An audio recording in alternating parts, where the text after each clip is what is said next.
Hey guys, welcome to my YouTube channel Pharmacy with Preeti. So today we'll be covering an important topic called fats and oil. Under this topic we'll be looking at the introduction part, followed by the reaction of fats such as hydrolysis, hydrogenation, rancidity and drying oils, and the various tests involved such as acid value, saponification value, iodine value, acetyl value and ester value. So let's begin. Starting with the definition of fatty acids, the fatty acids are referred to as a carboxylic acid, which comprises of a hydrocarbon chain and a terminal carboxyl group. So, as we can see the structure, this is the structure of the fatty acid, wherein there is a presence of a carboxylic group at the end position or the terminal position, followed by the long hydrocarbon chain.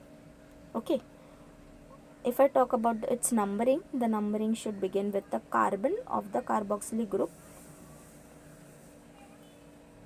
Starting with the classification of fatty acids, the fatty acids are classified into two types, that is the saturated fatty acids and the unsaturated fatty acids. The saturated fatty acids are the one which contains a carbon-carbon single bond, and the unsaturated fatty acids are the one which contains a carbon-carbon double bond. The unsaturated fatty acids are further classified into monounsaturated fatty acids, commonly referred to as MUFA, and polyunsaturated fatty acids, commonly referred to as PUFA. Now these monounsaturated fatty acids are those fatty acids which consist of only one carbon-carbon single bond, whereas the polyunsaturated fatty acids are those fatty acids which contains more than one carbon-carbon double bonds in it. These are some of the examples of the saturated fatty acids such as palmitic acid, stearic acid, myristic acid, lauric acid and butyric acid. Now this butyric acid is commonly found in the butter. The palmitic acid composed of total of 16 carbon, stearic acid comprises of 18 carbon, myristic acid comprises of 14 carbon and the lauric acid comprises of 12 carbon in it. So under these saturated fatty acids, these structure becomes very important to learn in terms of exam point of view. These are some of the examples of the unsaturated fatty acids, that is oleic acid, linoleic acid, linolenic acid, arachidonic acid, eicosapentaenoic acid and docosahexaenoic acid. So I have taken some of the common examples of the unsaturated fatty acids. The first example of all this, that is of oleic acid, it is a type of monounsaturated fatty acids which is commonly called as omega-9 fatty acids. Now, why the name omega-9 fatty acids? This is because there is a presence of double bond at the ninth position if we start counting from the terminal methyl group. Okay, this is referred to as omega end. Okay, this is referred, the terminal methyl group is referred to as omega end. So if we start counting the number of the carbons from here, like 1, 2, 3, 4, 5, 6, 7, 8 and 9. So at this position, that is at 9th position, there is a double bond and hence the name is omega-9 fatty acids. If I talk about linoleic acid, it is referred to as omega-6 fatty acids. Here omega-6 is because at the 6th position from the terminal methyl group there is a presence of double bond. In case of linoleic acid, there is a 2 double bond, whereas in case of oleic acid, there is only 1 double bond. Alright. In case of linolenic acid, it is called as omega-3 fatty acids. Now, omega-3 is because the double bond is present at the 3rd position if we start counting the carbon from the omega end, that is from the methyl group. And in case of linolenic acid, there is a total of 3 double bonds in it. Now all these three structure, that is omega-9, omega-6 and omega-3, they all have total of 18 carbon chain. Okay, they all have total of 18 carbon chain. Only they differ in the number of double bonds and the position of the double bonds. If I talk about arachidonic acid composed of a total of 20 carbon, and there is a 4 unsaturations in it at 5th position, 8th, 11th and 14th position. In case of icosapentaenoic acid, the structure is similar to that of arachidonic acid. The difference is that there is a one excess double bond present at the 17th position, meaning in case of icosapentaenoic acid there is total of 5 double bonds in it. If I talk about the docosahexaenoic acid, it consists of a total of 22 carbon chain and there is a 6 double bond present in it at 4th, 7th, 10th, 13th, 16th and 19th position. So these are some of the examples of unsaturated fatty acids. Now if I talk about the difference between the saturated and unsaturated fatty acids, the saturated fatty acids contains a carbon-carbon single bond, whereas the unsaturated fatty acids contains a carbon-carbon double bond. The saturated fatty acids, it occurs as solid at room temperature, whereas the unsaturated fatty acid, it occurs as liquid at room temperature. The saturated fatty acids have a higher melting point, whereas the unsaturated fatty acids have a lower melting point. And this difference in the melting point, it depends on the intermolecular attraction. So these points will be discussing in detail in my further slides. So the intermolecular attraction of the saturated fatty acids are relatively stronger as compared to unsaturated fatty acids. The saturated fatty acids have a straight chain structure and the unsaturated fatty acid have a slightly bent structure. This is because since the saturated fatty acids do not contain any kind of unsaturation and it appears to be straight chain structure, whereas in case of unsaturated fatty acids, because of the carbon-carbon double bond, there is a slight bend in the structure. Okay, there is a slight bend in the hydrocarbon structure. So if I show you the diagram of it, here you can see the saturated fatty acids, the hydrocarbons chain, they are straight. Okay, whereas if I talk about unsaturated fatty acid, at the point of double bond, that is carbon carbon double bond or unsaturation, there is a slight bend in their structure. Okay, there is a slight bending in their structure. Now the rate of hydrogenation is relatively slower in case of saturated fatty acids, whereas in case of unsaturated fatty acid it is rapid.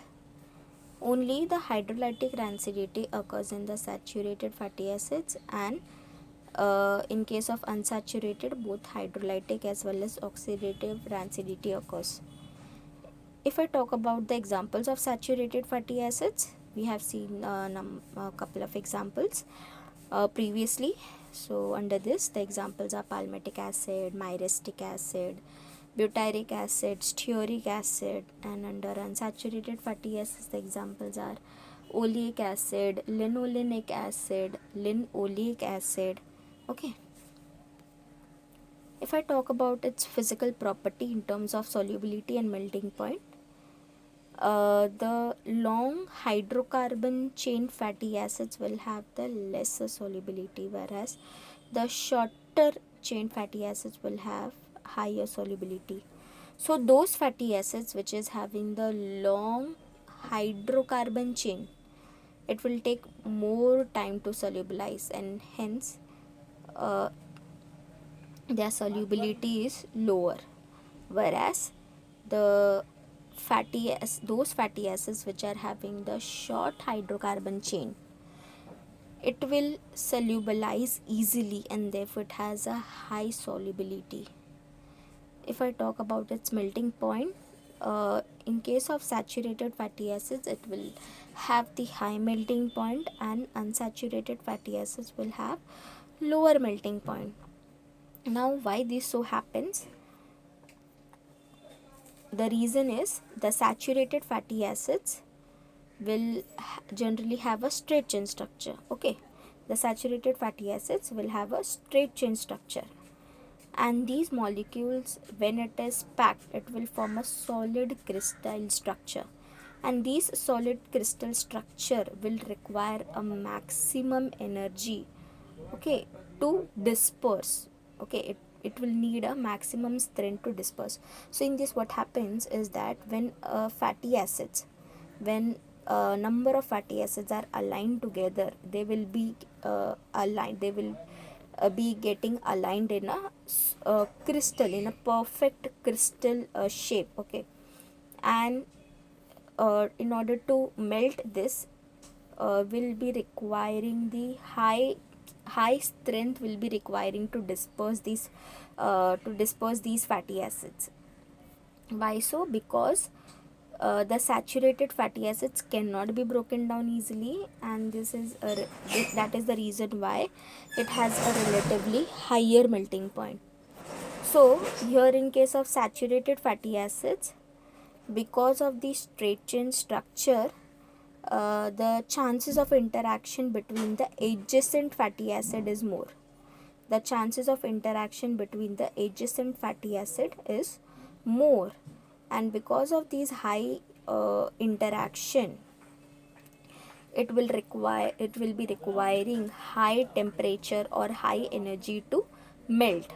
Therefore, the saturated fatty acids will have the higher melting point.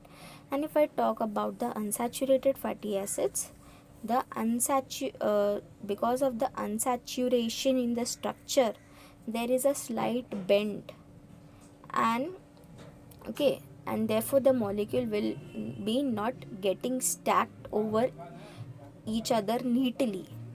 So here, when these unsaturated fatty acids, if we try to align them, but because of its unsaturation, okay, the red spot indicates, these red spots indicates the unsaturation in it, and because of this unsaturation, there is a slight bend in the structure, and because of this bending, the chances of interaction is very least. Okay, because of these least interaction, even at low temperature or low energy, it will be getting easily melt, and therefore the unsaturated fatty acids will have the lesser or a lower melting point compared to the saturated fatty acids. And under these unsaturated fatty acid only, there are two types, that is trans fats and the cis fats. If I talk about these trans fats, the trans fats are the one wherein the hydrogens are present on the opposite side across the carbon-carbon double bond. So here you can see the red arrow, which indicates the trans double bond, okay, and the hydrogens which is present across the carbon-carbon double bond are present on the opposite end. And because of this, the one hydrogen will be balanced by the other hydrogen which is present on the opposite end. So irrespective of having the double bond, there will be no deflection, there will be no bending in the structure. Because there is no bending, the interaction between the adjacent trans fats will be more. Because of high interaction, the high energy or high temperature will be requiring to melt, and therefore the trans fats will have a higher melting point. If I talk about the cis fats, okay, here we can see the hydrogens, both the hydrogens which is present across the carbon-carbon double bond are present on the same side. They are not present on the opposite side, unlike the trans fats. They are present on the same side. Since there is no more hydrogen to balance these hydrogens, therefore there is a slight deflection seen in the cis fats. Because of these deflection, the interaction would be less. The interaction between the adjacent such fats would be less. Okay, the interaction would be less, and therefore it will be having the lower melting point. I hope you understood these physical properties. Next is, if I talk about the nomenclature of fatty acids. So the fatty acid can again be represented in the form of this form, in this form, that is 18:3 in the bracket delta raised to power certain values separated by a commas and bracket close. Now what these all indicates? The value 18 indicates the number of the carbon. So as you can see in the structure of the fatty acid, there are total of 18 carbon and hence 18. So the 18 indicates the length of carbon chain. Then is to 3. The value 3 indicates the number of double bonds in it. So the 3 indicates there are total of 3 double bonds. Now in order to know the position of the double bond, it is represented by the delta raised to the position of the double bond. So delta raised to 9, 12, 15. So the double bonds are present at all these positions, that is 9, 12 and 15 position. Okay. So this I have already discussed. Next is triglycerides. The fats and oils are commonly referred to as triglycerides. And these triglycerides are nothing but the esterified, or we can say the ester form of the free fatty acids and the glycerol.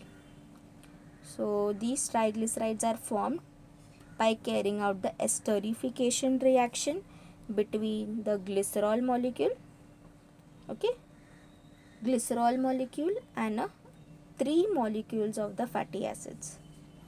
Now if we try to react both these, they will be undergoing the esterification kind of reaction, wherein it will be marked by the loss of 3 molecules of water. Okay, so these H of the glycerol and the OH of the fatty acid, it will react together and it will lead to the removal of the 3 molecule of water, followed by the formation of the triglyceride molecule, which comprises of the ester functional group. So this C double bond OO is the ester functional group. Now these triglycerides are further classified into 2 types, that is simple triglycerides and the mixed triglycerides. If I talk about the simple triglycerides,